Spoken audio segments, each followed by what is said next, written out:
Hoje nós chegamos ao final de uma série de mensagens. Descanse, a proposta radical de Jesus. E ao longo dessas últimas semanas, onde a gente teve a oportunidade de pensar sobre esse tema, nós vimos que o descanso parece ter se tornado algo profundamente cobiçado pelas pessoas desse mundo agitado em que nós vivemos. Como as pessoas têm desejo, têm anseio, têm vontade de descansar, como as pessoas se sentem cansadas, como as pessoas se sentem desgastadas, e como a ideia do descanso se tornou atraente para as pessoas como eu e você, pessoas que vivem num mundo de uma correria louca, e que mesmo nesse retorno de pandemia, né, se assim a gente pode dizer, né, crer eu, final de pandemia, já começam a perceber o agito, né, e a realidade desse mundo muito frenético, nesse ritmo frenético que nós vivemos. Não à toa nós estamos tão desgastados. E aí nós já aprendemos que o Senhor Jesus se preocupa com você e comigo. Nós já vimos que o Senhor Jesus, Ele chama para si todos os que estão cansados, todos os que estão sobrecarregados, e Ele diz: venham a mim, vocês que estão cansados e sobrecarregados. Mas não apenas chama, o Senhor Jesus lhes promete o descanso que eles tanto desejam. O descanso que as pessoas tanto buscam no nosso tempo só pode ser encontrado em Cristo. Qualquer outra tentativa, qualquer outra expectativa de encontrar descanso em outro lugar ou em outra pessoa que não seja Cristo será fundamentalmente uma expectativa frustrada. Esse descanso que as pessoas tanto buscam só pode ser encontrado em Cristo. Nós falamos sobre isso, pensamos sobre isso. E aí, aqueles que vão a Ele devem entender a necessidade, a importância de tomar o seu jugo. Devem entender que precisam assumir um compromisso com Ele. Precisam caminhar junto. Precisam estar submissos ao seu governo, submissos à sua autoridade. Não existe como, não tem como eu e você vivenciarmos o descanso que o Senhor Jesus promete na sua palavra, se a gente também não estiver disposto a tomar o jugo e assumir um compromisso com Ele. Embora sejam 3 verbos, e a gente vai ver o terceiro daqui a pouquinho, embora sejam 3 verbos distintos, na ideia do texto eles estão profundamente conectados. Nós já destacamos bastante isso aqui. Venham, tomem e aprendam. Então, para vir a Cristo realmente e desfrutar do descanso, é necessário tomar o jugo e é necessário, por fim, aprender de Cristo. Cultivando um relacionamento com Ele, prestando atenção em quem Ele é, sendo diariamente moldado ao nosso Mestre, porque a ideia do texto é de um tipo de aprendizagem que não se dá apenas por um aspecto teórico, conceitual, não é aprender sobre Cristo, é aprender dele. Como se Ele é, né? Ele é a fonte de todo conhecimento, de toda sabedoria e de toda verdade, e nele nós encontramos todo conhecimento, toda sabedoria e toda verdade. Então, é aprender dele, sendo moldado à imagem do nosso Salvador. Nos tornamos discípulos de Cristo, pessoas que têm como objetivo de vida se tornarem mais parecidas com o Senhor Jesus. E é importante a gente destacar isso, e eu tenho destacado e enfatizado isso, porque costumeiramente as pessoas querem o descanso que o Senhor Jesus tem prometido na sua palavra, mas não querem se tornar discípulos, não querem tomar jugo, não querem se comprometer com Ele, não querem aprender dele, querem apenas o venham a mim. Hoje a gente vai dar um último passo pensando sobre o novo ritmo. E aí eu vou mais uma vez ler o texto sagrado com vocês, Mateus capítulo 11, versículos 28 a 30. Vamos ler? Diz assim a palavra do Senhor. Todos juntos? Venham a mim todos os que estão cansados e sobrecarregados, e eu lhes darei descanso. Tomem sobre vocês o meu jugo e aprendam de mim, pois sou manso e humilde de coração, e vocês encontrarão descanso para as suas almas. Pois o meu jugo é suave e o meu fardo é leve. Amém. Muito se fala a respeito do custo do discipulado. Eu lembro quando a gente começou a trabalhar esse texto nos grupos pequenos, no grupo pequeno, né, que hoje a gente tem se reunido em grupo único na internet, na quarta-feira, uma pessoa virou e falou assim, olha, mas olhando assim, aparentemente, o jugo do Senhor não parece suave. Como quem diz assim, quem olha daqui, o jugo do Senhor não é suave. Ir a Cristo, comprometer-se com Ele, segui-lo por toda a vida, não parece algo simples. A vida virtuosa que o Evangelho propõe para a gente, ela parece para a gente cara, ela tem um custo, ela exigirá de nós. Ela exigirá, por exemplo, uma entrega radical, ela exigirá uma negação profunda. Eu não sei se sou só eu que tenho essa ideia na minha mente, mas quando eu vejo o Senhor Jesus falando assim, olha, venham a mim, eu acho uma coisa maravilhosa, é um chamado, um convite maravilhoso.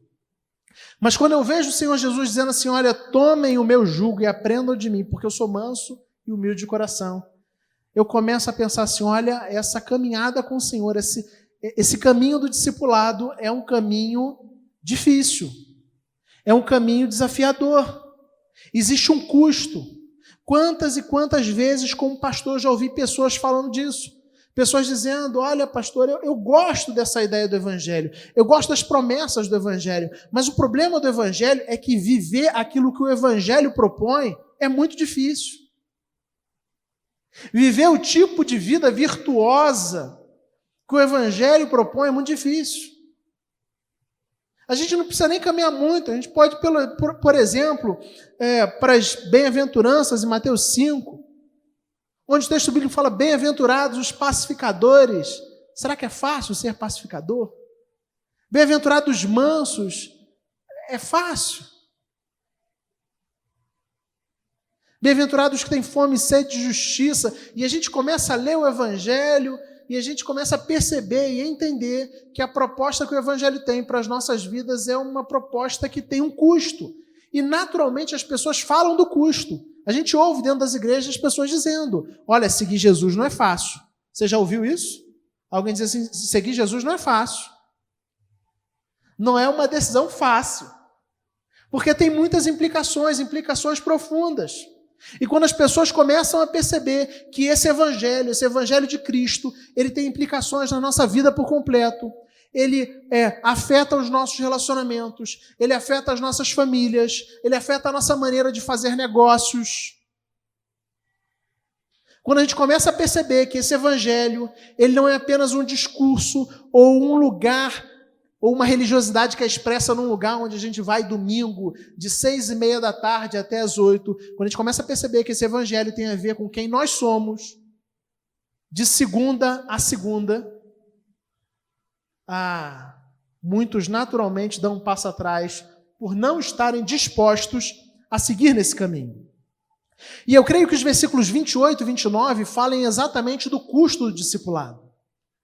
Quando o texto bíblico fala de tomar e aprender, ele está falando do custo do discipulado, ainda que de maneira bem objetiva, porque são verbos que denotam, e a gente já disse isso, imperativos, ordem do Senhor.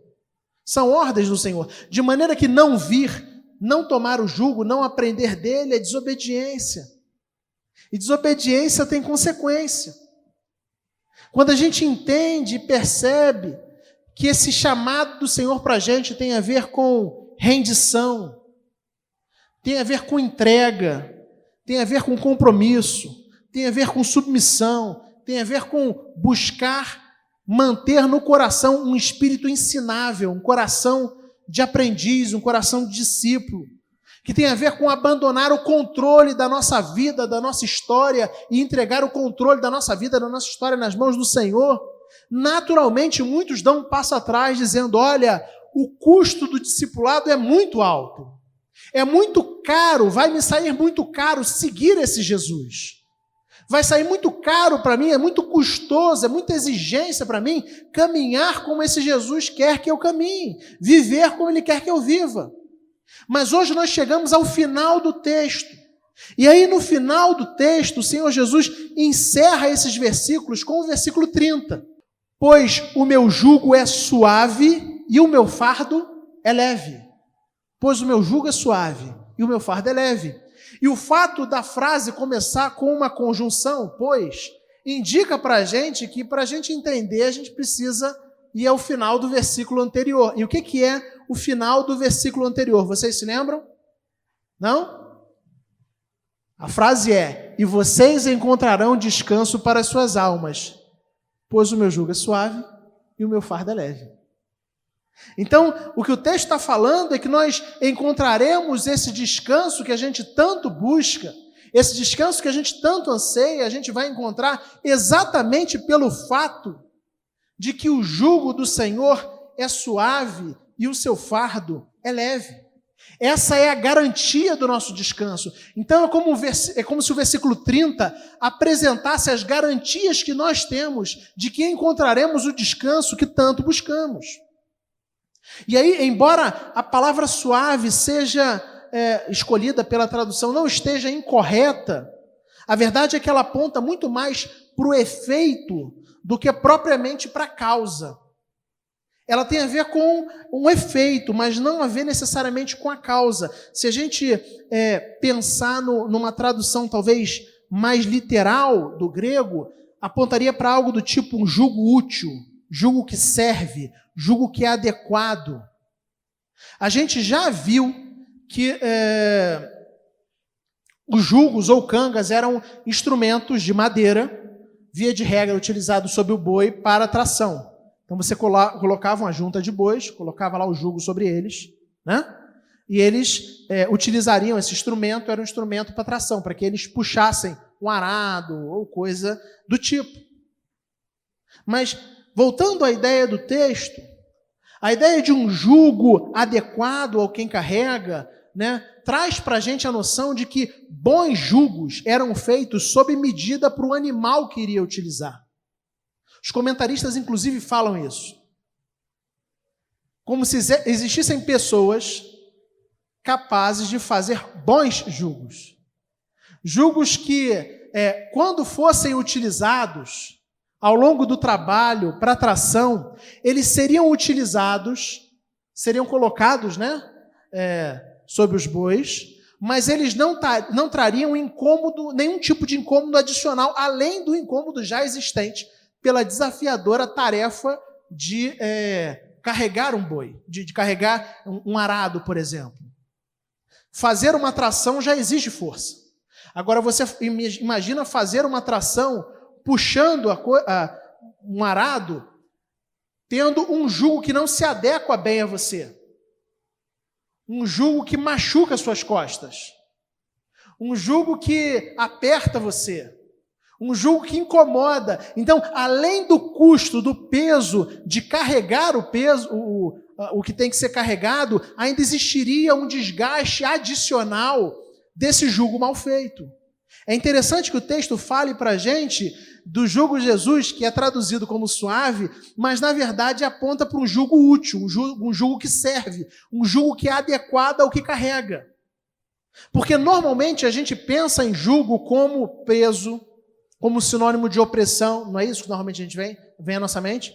Quando a gente fala sobre jugo, a gente pensa sobre peso, sobre opressão, sobre algo negativo. Só que o jugo é exatamente o contrário. Ele é um instrumento planejado para viabilizar um trabalho, para tornar um trabalho mais fácil. Perfeito? Embora comumente nós pensemos no jugo e encaremos o jugo como algo ruim, como algo negativo, a ideia de quem planeja o jugo é de planejar, de pensar, de construir um instrumento para tornar um trabalho, a execução de um trabalho, mais fácil, mais simples. E aí eu creio que a gente possa tirar duas aplicações, pelo menos, sobre esse jugo de Jesus. Esse jugo que ele diz que é suave e esse fardo que ele diz que é leve. O primeiro é que o jugo de Jesus é um jugo útil. Ao contrário do jugo da religiosidade. O jugo da religiosidade, ele é opressor. O jugo da religiosidade, ele se baseia na ideia de que precisamos fazer coisas para conquistar o amor, a graça e o favor de Deus. O jugo da religiosidade fala que para você ser aceito por Deus, você precisa fazer por onde? Você precisa merecer. O problema é que, por melhores que nós tentemos ser, as nossas vidas sempre estão abaixo, sempre estão aquém dos padrões do Evangelho.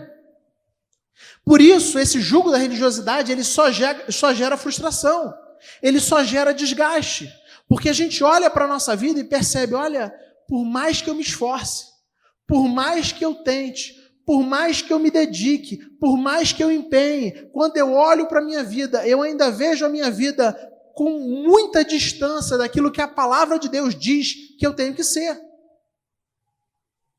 O problema é que a religiosidade coloca esse jugo pesado sobre os nossos ombros, sobre os seus ombros, e diz, você quer ser amado por Deus? Você quer ser aceito por Deus? Faça por onde?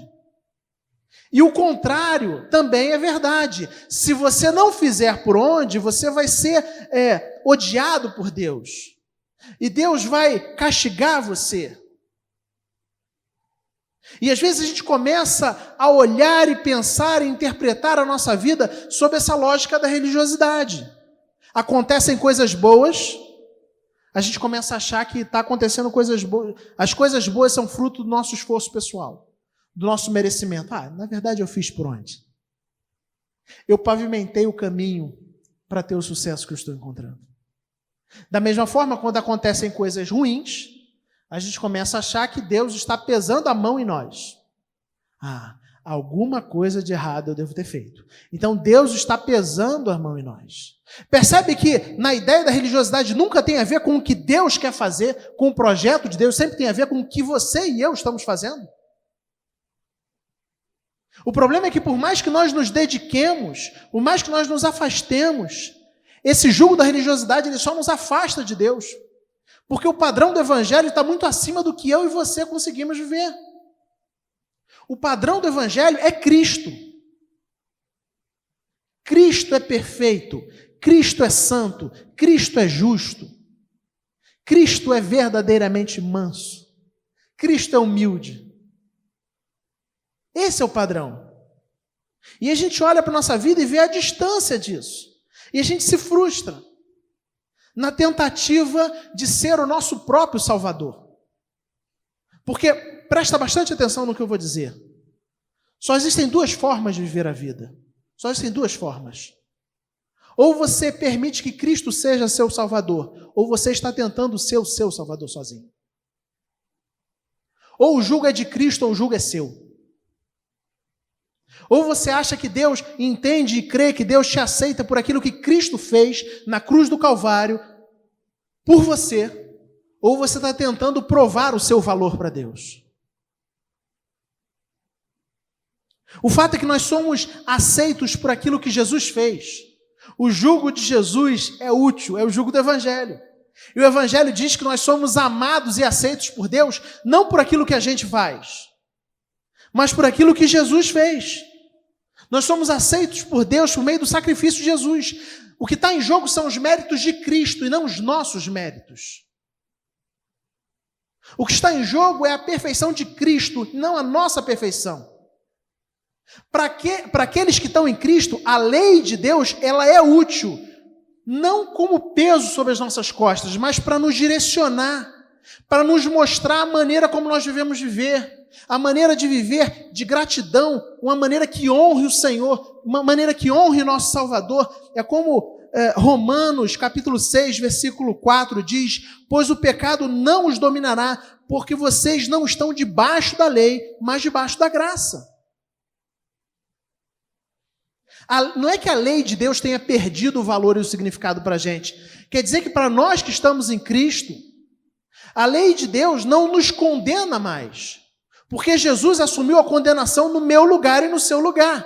Mas essa lei de Deus, ela agora é uma lei útil.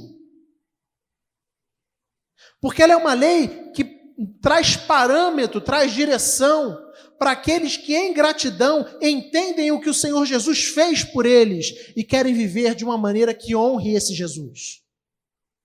Então essa lei é útil, antes ela era inútil, porque ninguém pode ser justificado pela lei. Antes ela era inútil, mas para nós que estamos em Cristo, para o pecador resgatado, o jugo suave e o fardo leve não são uma tentativa de se salvar sozinhos, porque eles já foram salvos. Eles creem que o Senhor Jesus os salvou, então eles obedecem aos mandamentos como resposta de gratidão àquilo que Jesus fez. O jugo de Jesus é útil.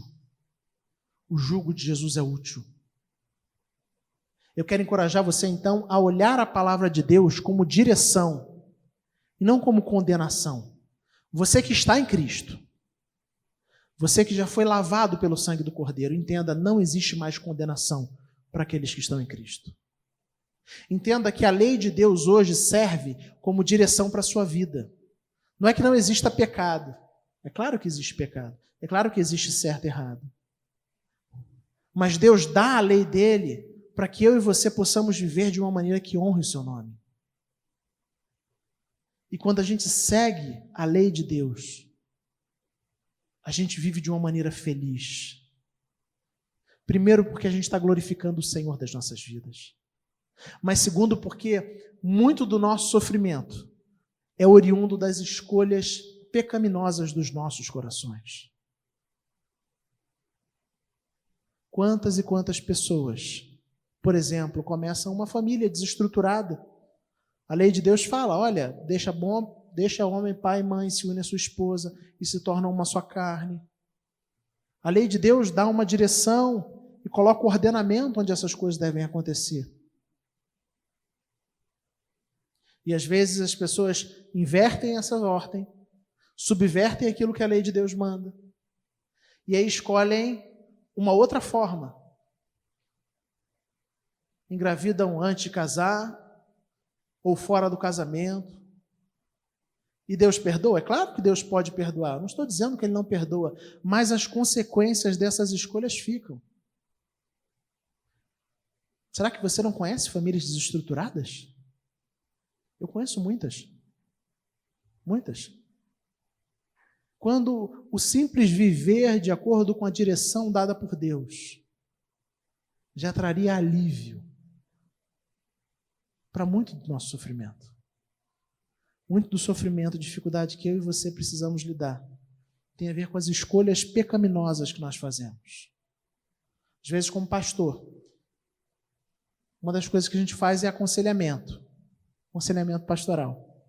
E eu tenho a compreensão de que quem busca um pastor para aconselhamento tem a expectativa não de ouvir a voz do pastor, aquilo que o pastor fala, o meu achismo, mas tem o anseio, o desejo de tentar entender qual seria a direção que Deus e a palavra de Deus aponta.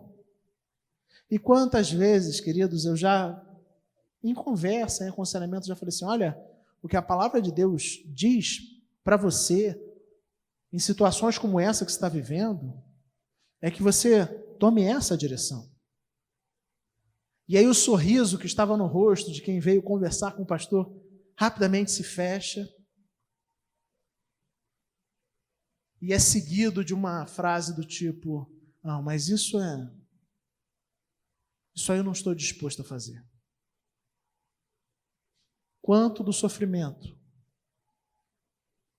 que existe na minha e na sua vida, que tem a ver com a nossa falta de submissão à palavra de Deus.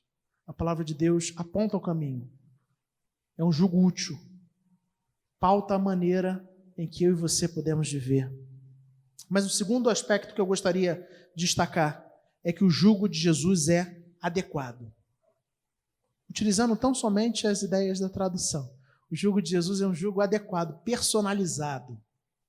O seu jugo é o seu jugo.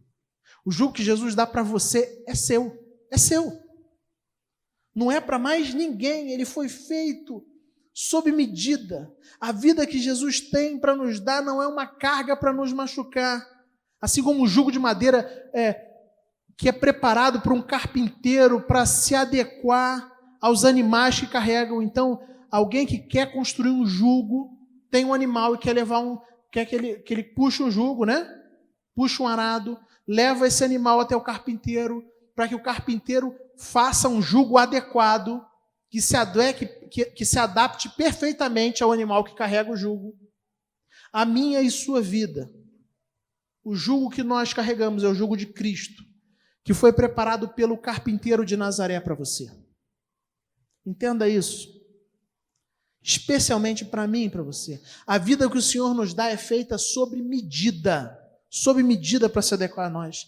Cada circunstância que Deus envia, cada situação que a gente precisa vivenciar, cada obstáculo, cada desafio, as nossas vidas se adequam às nossas necessidades. Mas além disso, a gente precisa entender que Deus está agindo em todas as coisas. Deus está agindo em todas as coisas para o nosso bem, para o nosso amadurecimento, para o nosso crescimento, para que a gente seja sustentado por Ele, para que a gente seja capacitado por Ele. É como o texto de Romanos, capítulo 8, versículo 28 diz: sabemos que Deus age em todas as coisas para o bem daqueles que o amam, daqueles que foram chamados segundo o seu propósito. João Ferreira de Almeida Antigo falava: todas as coisas cooperam para o bem daqueles que amam a Deus. Então entenda, eu não sei quais são as situações e circunstâncias que você precisa lidar. E muitas vezes eu mesmo me pego reclamando de muitas circunstâncias da minha vida, mas nós cremos num Senhor que tem a história, tem o universo, tem o mundo e tem as nossas vidas em suas mãos. Nós cremos num Deus que não tem prazer no sofrimento. Nosso Deus não é sádico. Então Ele prepara um jugo adequado, um jugo que se adeque para você, de maneira que esse jugo seja fruto de crescimento, porque todas as coisas, todas as circunstâncias, eu acho muito interessante como as pessoas usam essa ideia de todas as coisas cooperam para o bem daqueles que amam a Deus, mas se esquecem que, de acordo com o contexto lá de Romanos, Paulo está falando de coisas boas e coisas ruins. Ele está dizendo: olha, eu já passei por muito momento fácil, tranquilo e alegre na minha vida, mas eu também já passei por muito momento de privação, de dificuldade. Mas todas essas coisas, tanto os bons momentos como os maus momentos, tanto as circunstâncias prazerosas como as que eu não tive nem um pouco prazer de passar e de viver, todas essas coisas cooperam para o bem daqueles que amam a Deus. E eu gosto da tradução da NVI, quando ela fala assim: olha, Deus age em todas as coisas. Então entenda isso, o carpinteiro de Nazaré preparou um jugo para você. Um jugo sob medida para você. Certamente ele tem pesos para ser carregado, ele tem peso, ele precisa ser carregado. O jugo suave não quer dizer que ele não tenha peso nenhum. O jugo suave não deixa de ser peso. O fardo leve não deixa de ser fardo. Ele é leve, mas ele não deixa de ser fardo. Mas o Senhor Jesus preparou um jugo adequado para cada um de nós. O carpinteiro de Nazaré preparou uma vida que se adequa bem a você. Talvez seja difícil acreditar nisso agora. Eu não sei quais são as circunstâncias que você tem lidado. E talvez ouvindo o que eu estou dizendo, você fala assim: ah, pastor, você está falando que se adequa bem a mim porque você não sabe o que eu estou sofrendo. Mas lembre-se, Deus age em todas as coisas para o bem daqueles que o amam. Circunstâncias difíceis, dolorosas, trazem amadurecimento, trazem crescimento, moldam cada um de nós ao querer de Deus. Circunstâncias dolorosas e desafiadoras são especialmente oportunas para a gente aprender a desfrutar do cuidado de Deus, do sustento de Deus.